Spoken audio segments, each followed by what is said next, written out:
Good afternoon, everybody. My name is Marcus Goodwin. I'm a DC native. I've been in commercial real estate for about 10 years, focusing on apartment, office, hotel, and mixed-use projects in this region, DC, Maryland, and Virginia. Started my career in New York, did 2 years of investment banking, always wanted to come home and have an impact on communities. Last year, I launched my own firm called Goodwin Companies, currently building a 120-unit affordable housing building by the Arboretum, so going through the entitlement process, ensuring that we have all of our zoning in place because we're going up a little bit higher than in-place zoning would allow. I also run a software company called Ownerific, focused on helping provide more equitable access to home ownership. So happy to talk about the blockchain and the impacts or implications on both commercial and residential housing in the district and beyond. Good afternoon, everyone. My name is Omar Kareem. Hey, I'm with Banneker Ventures, and it's such an honor to be here, right? I love black people, just like the shirts that you all have. And I came up and grew up of age right here on the yard, right here in the Armour J. Blackburn Center. And we used to do a lot of protesting and did a lot here. I came to Howard when I was 16 and did my mechanical engineering degree here and law degree at Howard. My whole family, we're full of engineers, and I run a company that's been around for 17 years. We are a BE 100 company. We mainly focus on real estate development and construction. At one point, we were working in 11 states across the country. Now we're primarily in the DMV. We have $700 million worth of development projects, primarily affordable housing, workforce housing, and some retail. Our most recent transaction, we closed on a large apartment community on 16th Street Northwest last Friday. It was a no money down transaction. I would love to talk to you all about that one of these days or today or whatever. I'm super excited to be on the stage with some giants in real estate, and I'm really here to listen to these amazing folks and have an amazing conversation about real estate and the blockchain. So thank you all so much. Hi everyone, I'm Whitney. I'm from Trinidad and Tobago. I'm a Howard alum actually. Graduated in 2019 I did computer science. I'm actually a software engineer at Microsoft, and I've done a lot of projects with them where I took enterprise solutions. We went from idea to production in less than 6 months. I've done private consortiums for transport industry, food traceability, NFT projects, and now I'm actually not active in the blockchain space. But what I've been focusing on in the past 1 to 2 years was real estate. And the reason I got into real estate, in fact, back in March 2021, I didn't believe I can buy a property because I'm a foreign national. And I actually got my first home in March, and by the time the end of 2021 came around, I had 6 properties, and now I have 12. And this year, I actually bought 6 of them with 0 money down, like Brother Umar said, right?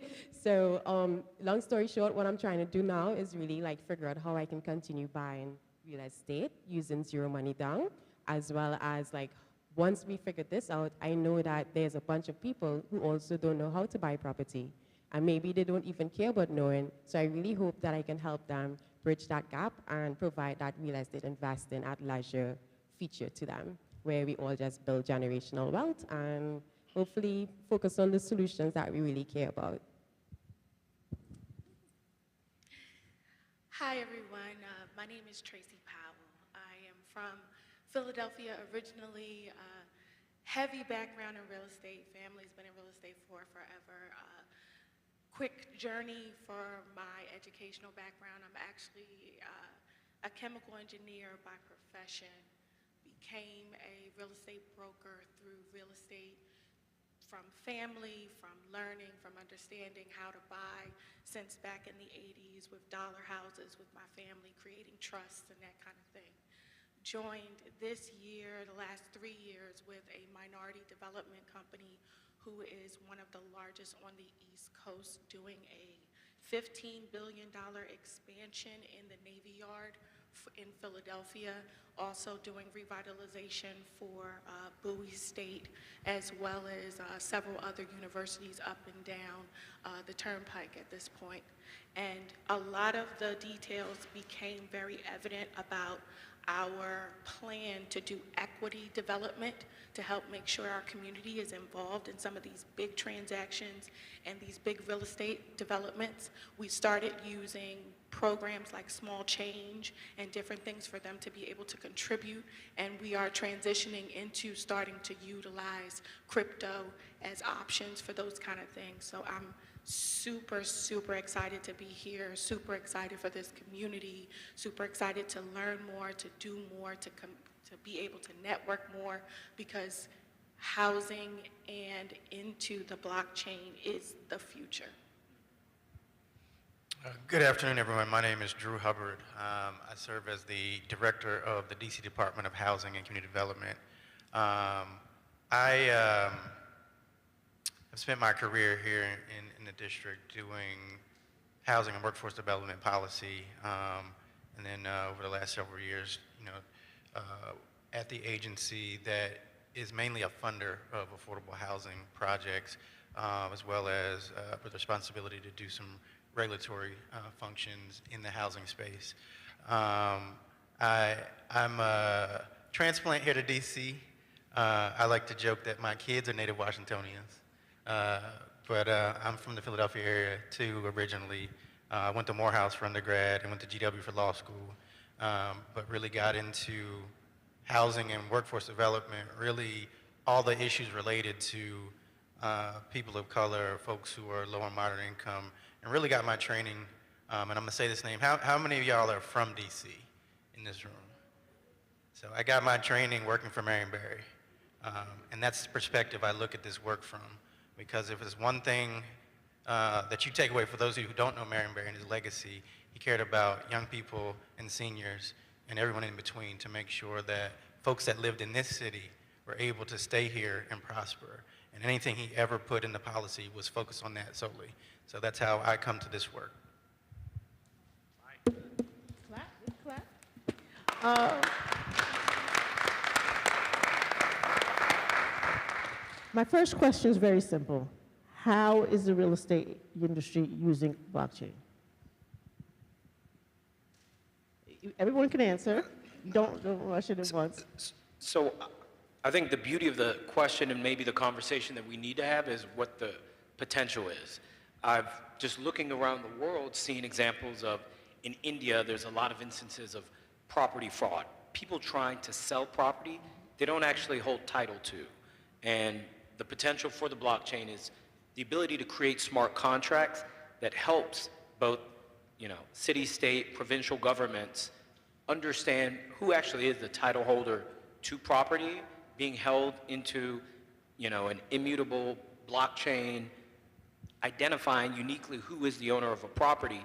You can eliminate or, certainly drastically reduce instances of this happening. So the Indian national government, the Uttar Pradesh, which is where Delhi, Jaipur, and Agra are, have contracted with a Swedish company that they're utilizing the blockchain to ensure and minimize the ability for people to try to sell parcels of land, tracts of land, individual properties that they don't actually hold title to. And that's helping them avoid a lot of the costs that the state would incur because they have to, one, get a report of this, send out detectives, do work and understand and uncover exactly what occurred, and then take the land back for the lawful and rightful owner.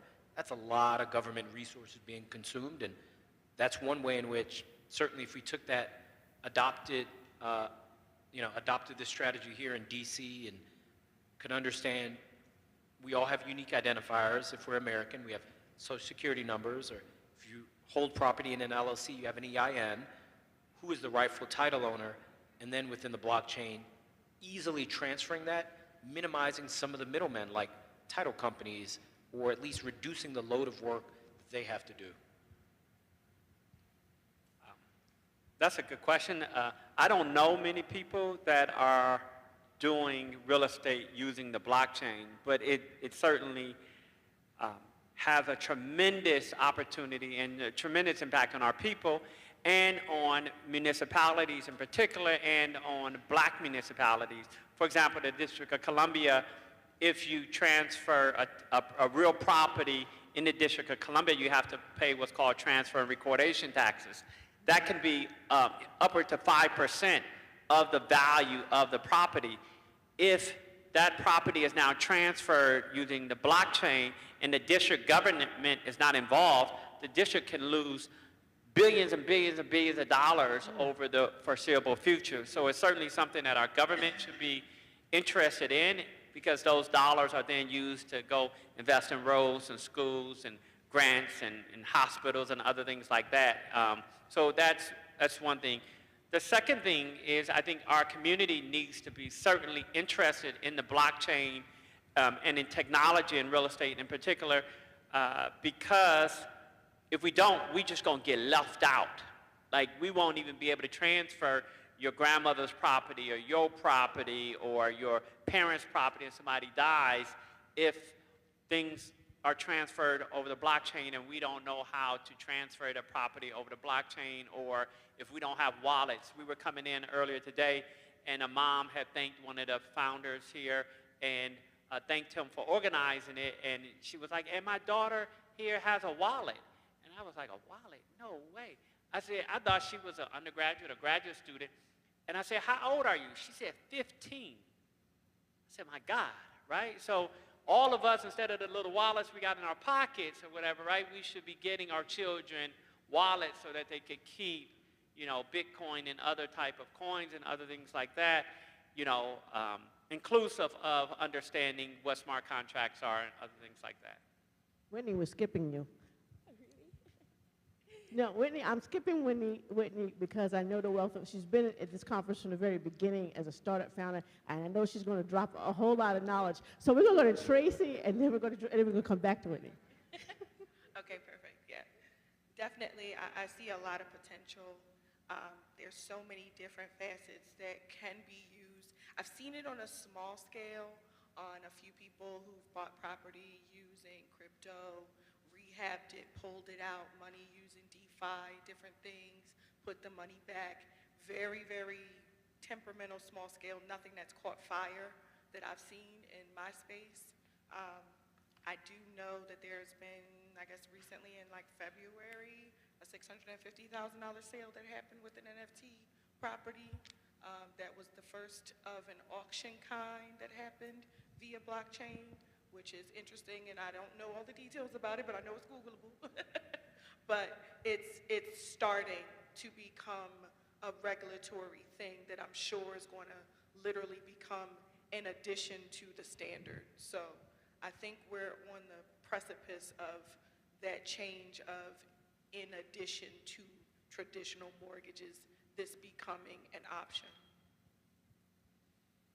I mean, I'll stay along those same lines. I don't think any of the project we've done have included that as a source, but this city is the place where innovative things happen related to real estate, especially housing, affordable housing. You know, we put out under Mayor Bowser something north of $1 billion just for affordable housing. But the one thing that ties into what Marcus was saying, that, you know, this technology and this as a potential scaled up use, anything that deals with affordable housing, anything that drives cost affects in a negative way affordability. So if we're talking about increased timelines, if we're talking about the things he talked about with having to go through a lengthy process of clearing title, that's going to affect the end user. In a commercial development or a regular real estate transaction, it's not the best thing to pass that cost on to the end user, but it can happen. But when you're looking at building affordable housing, any of that cost, it has to stop somewhere, because it's untenable to pass it on to the end user if you're really trying to create safe, affordable housing for folks that are here and can stay here. So anything that can help make sure that cost driver is capped is something we want to look at. Whitney. Thank you. I've seen several companies use blockchain in real estate where they take a stabilized property that is owned by an LLC and then fractionalize the ownership in that LLC and then pretty much put it up for sale for anyone who is accredited or can go through like compliance to be able to like buy a fraction of that property, and then as long as they own a share in that property, they are able to get participate in the income that comes from that property each month, as well as participate in the appreciation. So I've seen that around, and for me, like since I started buying property, my mindset is I never want to get rid of the physical asset. I never want to sell my real estate. And if we look in the Black community, what we are seeing is we're losing our wealth because we are selling our asset maybe when someone didn't do proper estate planning, the kids inherit it and they aren't knowledgeable, or they are in a bind where all they can do is just sell the asset, and that's a lot of wealth lost. And one of the things I'm really passionate about is how do we stop that wealth gap from like continuing to increase? And the best way I see it is by each property that I own, as well as hopefully other folks like ourselves buy in this space, or maybe who I'm able to help buy. I hope that we will be able to tokenize those properties and ensure that if they're ever in a bind for liquid cash, we can figure out ways on how we can give them that cash. So we see those examples in DeFi right now where in owning a token, you can borrow a loan against it or whatever, right? So that's one approach. But let's say if you really do have to sell, like if you really need the cash and you can't get a loan on your ownership in the property, I hope we will be able to circulate that back around in our Black community, where without selling that real estate, we are selling maybe 10% of that to someone who has the liquid cash right now and want to get in, and we chose. So that's how I see the potential of blockchain being used in real estate. There was one of two things I knew she was going to mention. So fractional NFTs was one, and I'll get to the other one in a second. But I just want to push back against you just a little bit and just make it clear that the only people that are required to be accredited investors to buy a fractional NFT of a real estate property are people of the United States of America. If we were citizens of Toronto or citizens of the UK, we could buy a fractional property as low as $50 of property being bought based here, right here in the United States of America, and earn revenue without being an accredited investor. So that's something that all of you on this panel need to be aware of, because they are comfortable with us spending $300, $500 as a consumer for a pair of sneakers, but they don't want us to drop us $50 on a fractional Airbnb that can earn us residual income unless we have 200,000 K to prove that we're accredited. So I'm pushing back on that just a little bit because I don't want it to be lost in the conversation. The other thing I want to kind of bring up. I'm sorry, can I just comment on that? Like, I don't want us to lose like what the sister just said, right? I used to be a mutual fund lawyer before I got into real estate development, representing large public and private funds in New York City, and creating documents with all type of accredited investor requirements in those. That's a way to keep wealth out of our communities, right? It's mostly white men who say we want to keep the wealth in our communities, and what are ways that only us, the folks who look like us and go to our country clubs, can transfer that. Like, I didn't know this fact about that everywhere around the world you don't have to be accredited investors. Somebody, particularly somebody wealthy, probably somebody at some law firm who was in cahoots with them, came up with this concept. So if we didn't have that and people could do fractional transfers, like that is brilliant. Otherwise, it's going to continue to keep wealth out of our communities, because in order to be an accredited investor, you have to have a net income of several $100,000, right? Or you have to have a net worth of in excess, I want to say it's probably like $1 million now, maybe $750 to $1 million. Most folks in our community have neither, right? So therefore, they can never get any type of fractional ownership, right? I saw a stat just this morning. Our community owned 20 million acres of land in 1910. In 1970, it was like 10 million acres. And most recently, it was 2 million acres. It's about the land.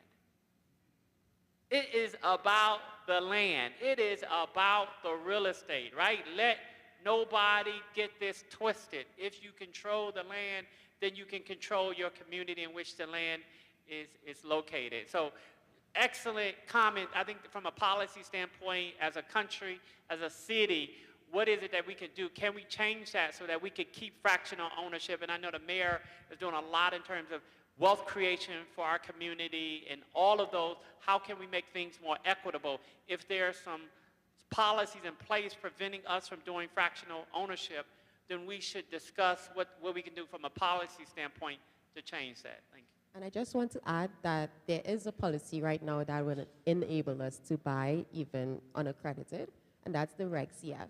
And that's where non-accredited investors are able to invest in these startups and also fractionalize real estate. In fact, one of our startup pitchers, he raised money using Reg CF too.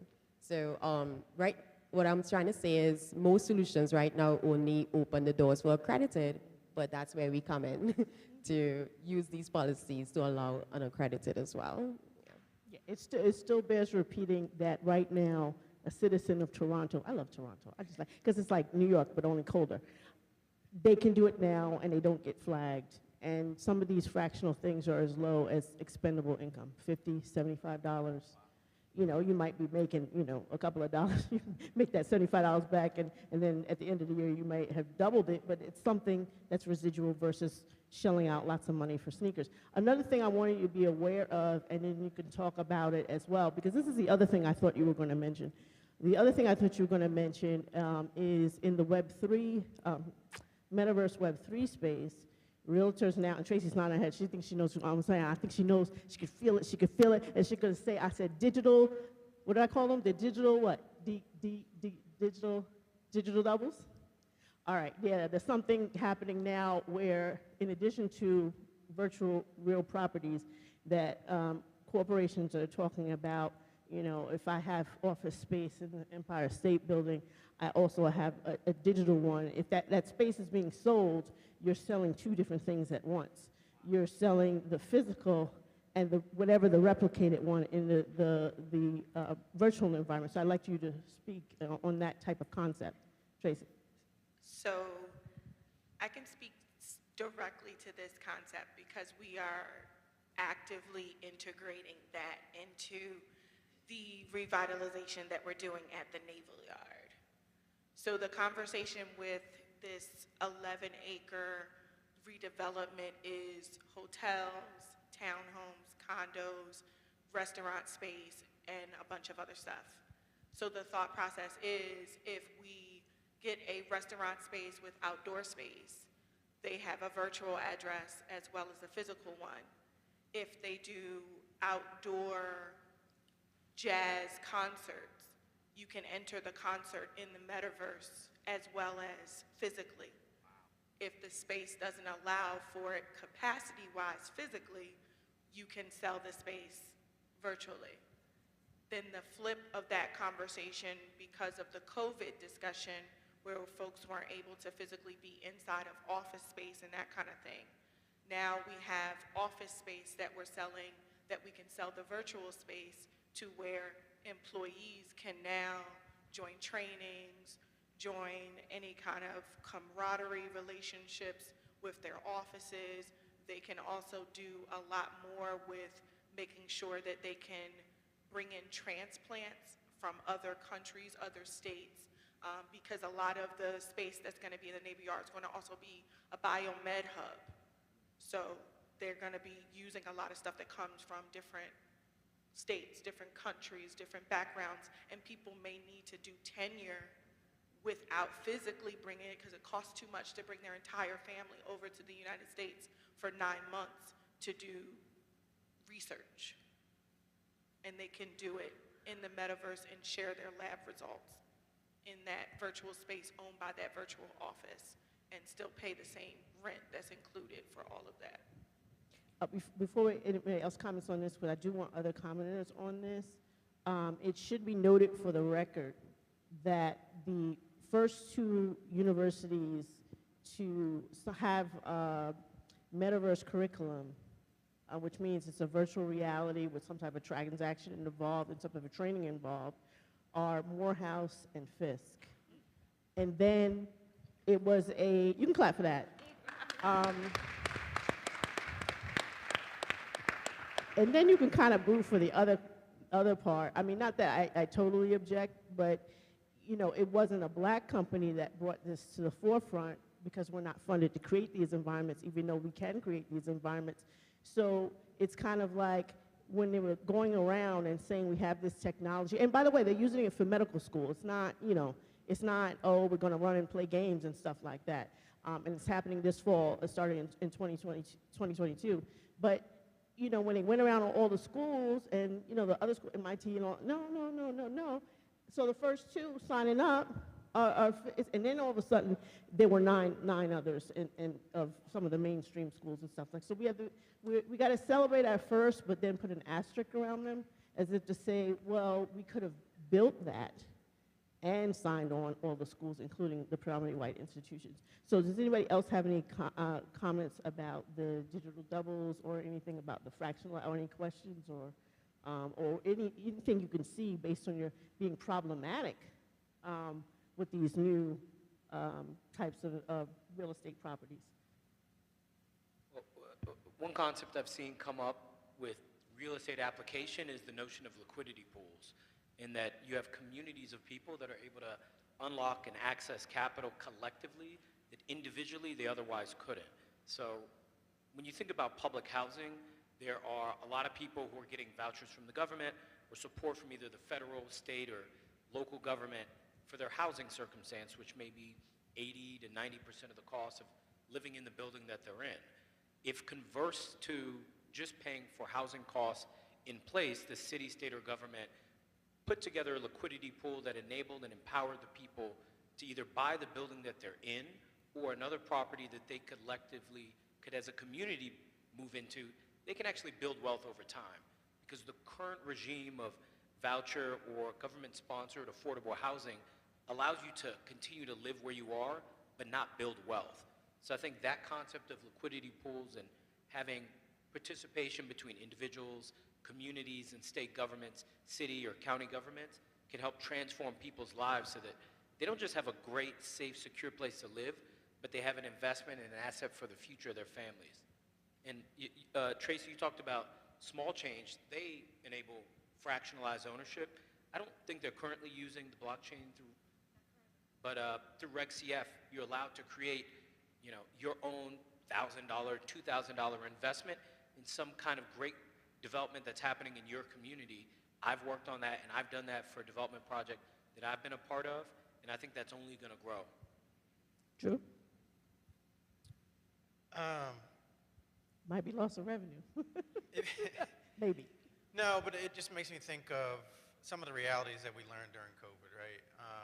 You know, provision of services for government traditionally have been in person, brick and mortar, but we were forced to change that as a concept. And I just, as a necessity, just opened our minds to a bunch of different things, including, you know, working virtually, not actually having to be there. Of course, we're always going to maintain some of that traditional way of service provision, but we had a whole new set of voices come to us and say, you know, I want these services, but I want to do it from my couch or from my home office. So it just makes us have to open up our minds to think about what can happen in the future. And it was a silver lining to this period we just went through. 1 minute. I would love to get some ideas from folks. So the transaction that we did on 16th Street on Friday is in the middle of Columbia Heights, which is the most gentrified part of the District of Columbia over the last 20 or 30 years. The deal we cut with the residents, many of whom came from the hospital and lived in a section in a low-income housing tax credit building for the last 40 years. Now, all of the residents that chose are now owners of the property. They have 20% ownership in the property. And so they'll get cash flow on a regular basis and that type of thing. One of the things we're thinking about is how can we create wealth for them so that they don't go buy, I always use this with my tenant partners, some Jordans, right? How can that get invested? How can they have fractional ownership? Right now, they do have fractional ownership in the property. I want to say it's north of 50 of them who have ownership in this property, but how can they then take that, leverage technology, and create wealth with it and have it not just be a brick and mortar, right? I think this is something that if our community can think about those things, we can really be more impactful, more creative. And this is half the building our own vouchers. They get vouchers from DC Housing Authority, right?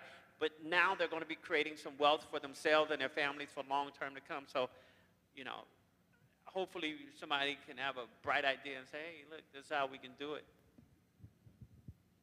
Way too short. I'd like to thank Marcus, Omar, Whitney, Tracy, and Drew for all of their knowledge and their continued work. And I mean, real estate is undersold. This was one of the hardest panels to cut down on, to give people ample time. And regrettably, I actually had to tell somebody, you were the last to say yes, so that's no.